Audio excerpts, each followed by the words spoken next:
নমস্কার বন্ধুরা, আমি পম্পা চলে এলাম নতুন আরেকটি ব্লগ নিয়ে আপনাদের সামনে।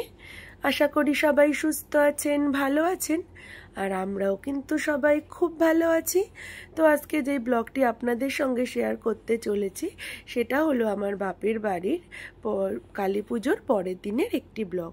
তো কালী পুজো শেষ হতে হতে তো প্রায় সকাল হয়ে গিয়েছিল। মায়ের বিসর্জন দিয়ে আমাদের শুতে শুতে ওই রাত সকাল 8টা মতো বেজে গিয়েছিল। তারপর সবাই ঘুম থেকে উঠে এই দেখুন সবার চোখ মুখের অবস্থা দেখুন, সবাই মিলে বসে পড়েছি একটু গল্প করার জন্য।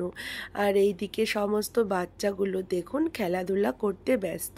আমার বাবিন মামা বাড়িতে গেলে ওর অনেক বন্ধু বান্ধব পেয়ে যায়, তাই জন্য বাবিনের কিন্তু ওর মামা বাড়িতে ভীষণ ভালো সময় কাটে।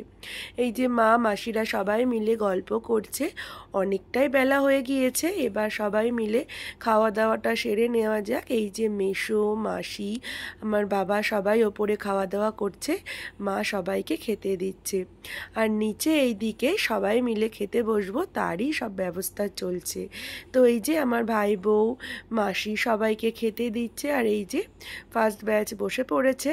তো পরের দিন কিন্তু রাঁধুনি দিয়ে অনেক রকমই রান্নাবান্না হয়েছিল, আর রান্নাবান্নাগুলো খেতে কিন্তু খুবই টেস্টি ছিল। এই যে সবাই মিলে একে একে খেতে বসে পড়েছে, আমি তাই জন্য একটু সবার ভিডিও করে নিলাম আর আমাদের কিছু হাসি মজার মুহূর্ত আপনাদের সঙ্গে শেয়ার করছি। কালী পুজোর পরের দিন আমাদের খাওয়া দাওয়া চলছে, জমিয়ে রান্না বান্না হয়েছে, আর এই যে সবাই মিলে এখন খেতে বসেছে। তো কেমন হয়েছে রান্নাগুলো সবাই একটু বলো, কেমন হয়েছে? ভালো হয়েছে? ও এই যে সব ক্যাটারিং এর সব ভাড়া করে নিয়ে এসেছি। এই যে আমাদের বড় ক্যাটারিং, এই যে ক্যাটারিং এর লিডার, আর এই যে অ্যাসিস্ট্যান্ট, আর এই যে এরা সব চেলা চামুন্ডা দাঁড়িয়ে রয়েছে। এই যে এটা শুধু খেয়েই যাচ্ছে, চুরি করে খাচ্ছে খাবার দাবার সব। আর এই যে ট্যাটু যদি করতে হয় এই যে যোগাযোগ করতে হবে, সারা গায়ে ট্যাটু ভর্তি। তো তারপরে দেখুন সবার খাওয়া দাওয়া হয়ে গিয়েছে, এখনও অনেকে বাকি আছে।